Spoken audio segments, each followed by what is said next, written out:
में आपका स्वागत है। तो अगर आप इस चैनल पे नए हैं तो सबसे पहले चैनल को सब्सक्राइब कर लीजिए।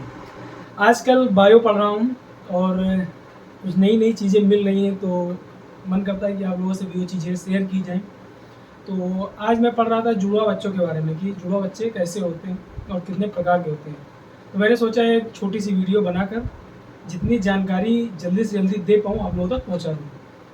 तो सामान्य बच्चे कैसे होते हैं, लगभग सबको पता है कि मादा का अंडाणु और नर का शुक्राणु मिलके जाइगोट बनता है और एक सामान्य प्रक्रिया जो होती है कि जाके वो प्लेसेंटा बना के ओवरी में फिर उसका विकास होता है भ्रूण का। और एक समय के बाद, मान के चलिए 9 महीने के बाद या जो भी एक समय अवधि है, जैसे जंतुओं में अलग है मानव में अलग है, तो उसका जन्म हो जाता है। ठीक है, तो ऐसे ही जानते हैं कि हम लोग आसपास अपने देखते हैं कि कभी कभी दिख जाते हैं कि ट्विंस सेम ही शक्ल के। और इस पर मूवी भी है, ये सलमान खान की जुड़वा, मगर उसमें ढेर सारा मिथ दिखाया गया है कि एक को मारोगे तो दूसरे को भी चोट लगेगी।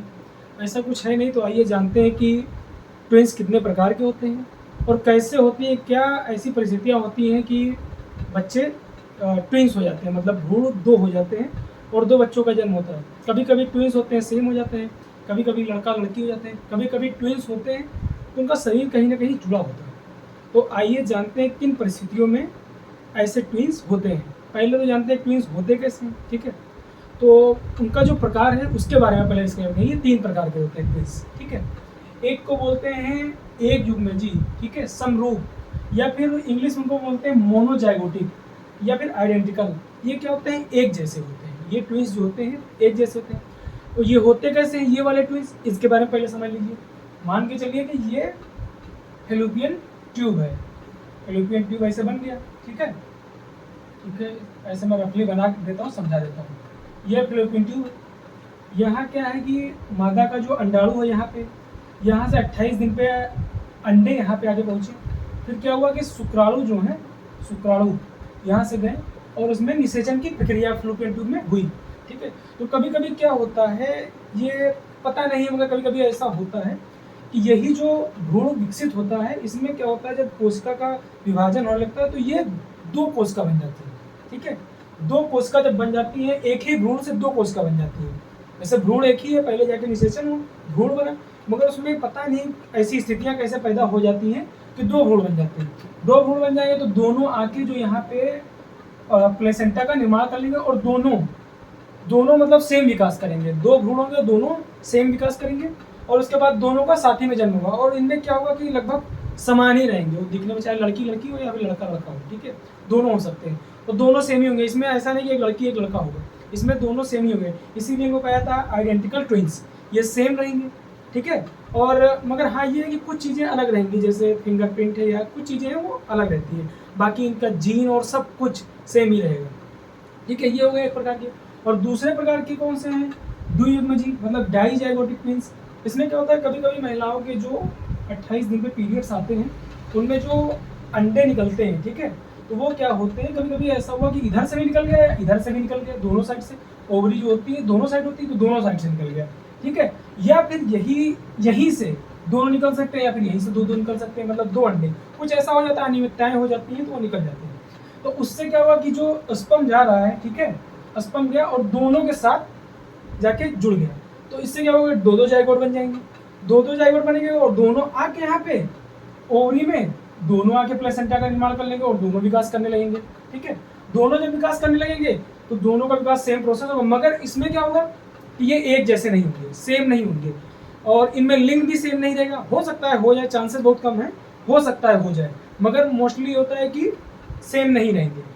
एक लड़का है एक लड़की है, या फिर हो सकता है लड़के के, मगर ये सेम नहीं दिखे। जैसे जो ट्विंस होते हैं जुड़वा में सलमान खान और दूसरा सलमान खान दोनों रहते हैं, उस टाइप के नहीं रहेंगे। ठीक है, तो इसमें क्या होगा कि अलग अलग रहेंगे, तो इनको क्या बोलते हैं, डाइजाइगोट, क्योंकि 2 जाइगोट अलग अलग बने और दोनों का अलग अलग विकास हुआ, मगर हुआ क्या, एक साथ में एक ही जगह पे हुआ, एक ही ओवरी में जाके दोनों साथ में निषेचन करके विकास किए और साथ में जन्म भी हुआ, मगर ये अलग अलग होंगे, एकदम अलग अलग, इनकी सारी चीज़ अलग होंगी।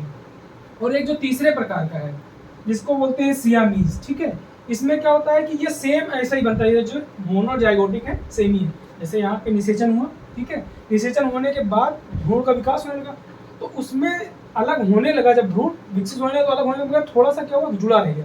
तो वो क्या होगा कि वो अलग अलग प्लेसेंटा जाके निर्माण नहीं करेगा, यहीं पे आके एक साथ में ही जुड़ जाएगा शरीर, मतलब ओवरी में आके एक साथ जुड़ जाएगा और ये जुड़े रहेंगे जब ये पैदा होंगे। देखे होंगे कभी ना कभी आप लोग, ऐसे हो सकता है लाइव बहुत लोगों ने देखा होगा, हाँ सोशल मीडिया का ज़माना है तो फ़ोन पे जरूर आप लोग देखे होंगे कि हाँ इस तरह के लोग होते हैं। तो क्या होता है, उनका शरीर का कोई ना कोई अंग हो सकता है जुड़ा रहे, सर जुड़ा रहता है, हाथ जुड़े रहते हैं, पैर जुड़े रहते हैं, कोई ना कोई। तो कैसे जुड़े रहते हैं, क्योंकि एक ही प्लेसेंटा का निर्माण करके एक साथ ही दोनों जो है वो अलग नहीं हो पाए, ठीक है, एक साथ ही जुड़े रह गए।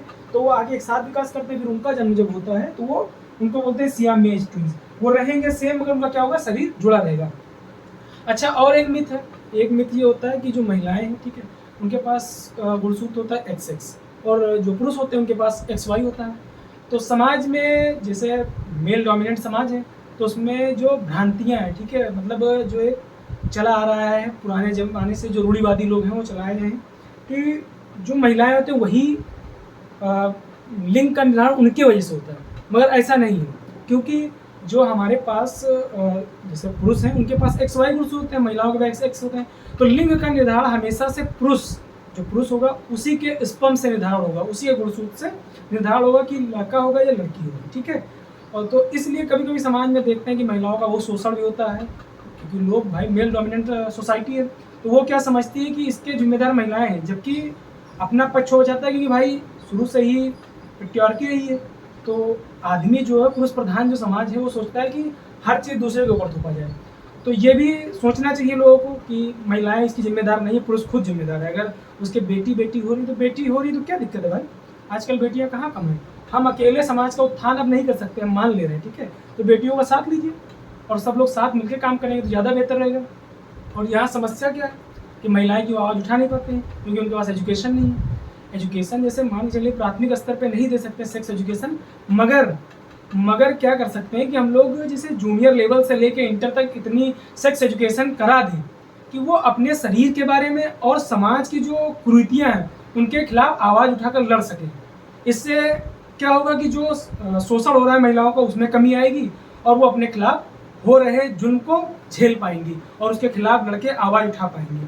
तो एक छोटा सा मैसेज भी है कि जो भी समाज में महिलाओं का शोषण हो रहा है उसको ना करने दिया जाए और महिलाओं का सम्मान करें, क्योंकि वो हैं तो हम हैं, ठीक है। तो अगर वीडियो आपको अच्छी लगी तो शेयर करिए, लाइक करिए और चैनल को प्लीज़ सब्सक्राइब करिए। जय हिंद।